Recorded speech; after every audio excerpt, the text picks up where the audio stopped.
dhati ya moyo wangu kuishukuru Tume ya Uchaguzi ya Zanzibar kwa kazi kubwa nzuri walioifanya.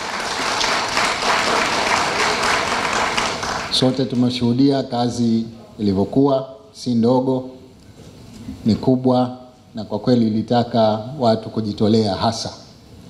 Wamefanya hivyo mpaka leo wametufikisha katika hatua hii, tunawashukuru kwa dhati. Lakini pili, nichukue fursa hii niwashukuru wagombea wenzangu wote ambao tumefanya kampeni kwa kipindi cha takriban siku 46, na leo wako hapa, kasoro mmoja tu, lakini wote wako hapa. Ninawashukuru kwa dhati kwa kuweka maslahi ya nchi mbele. Asanteni sana. Ndugu zangu, uchaguzi ndio demokrasia,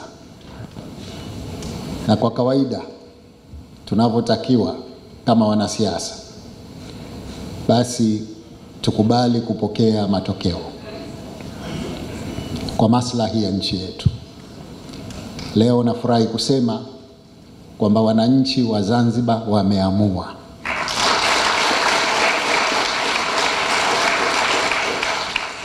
Na kwa sababu maamuzi yalikuwa ni ya wananchi na wamefanya maamuzi hayo, nichukue fursa hii kuwaomba wagombea wote na vyama vyao wakubali matokeo ili tuweze kuweka maslahi ya Zanzibar mbele.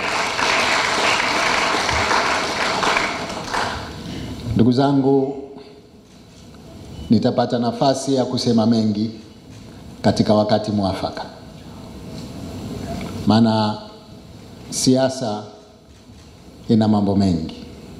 Inawezekana katika kipindi cha kampeni tulitajana, tulikwaruzana, lakini sote matarajio yetu ni kwamba kwa sababu tumemaliza kazi ya uchaguzi na wananchi wamefanya maamuzi, basi sote tuna wajibu sasa wa kufanya kila linalowezekana kuweka maslahi ya nchi mbele. Mimi napenda niwahakikishie umma wa Wazanzibari kwamba niko tayari kushirikiana na wote watakaokuwa tayari kushirikiana katika kuijenga nchi yetu ili kuwaletea wananchi maendeleo wanayoyatarajia. Inawezekana tulisemana, tulikwazana, lakini ndio katika mambo ya siasa. Lakini baada ya kwamba tumemaliza, kikubwa sasa ni kufikiria au kuweka mbele hatima ya nchi yetu. Nichukue fursa hii kipekee kuwashukuru na kuwapongeza wananchi wote wa Zanzibar kwa kufanya uchaguzi katika hali ya amani kama hii.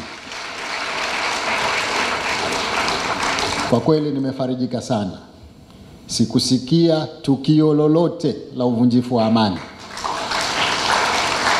Si kipindi cha kampeni wala si kipindi cha kupiga kura. Ni matarajio yangu kwamba kwenda mbele kutoka sasa, amani tuliyokuwa nayo tutaidumisha.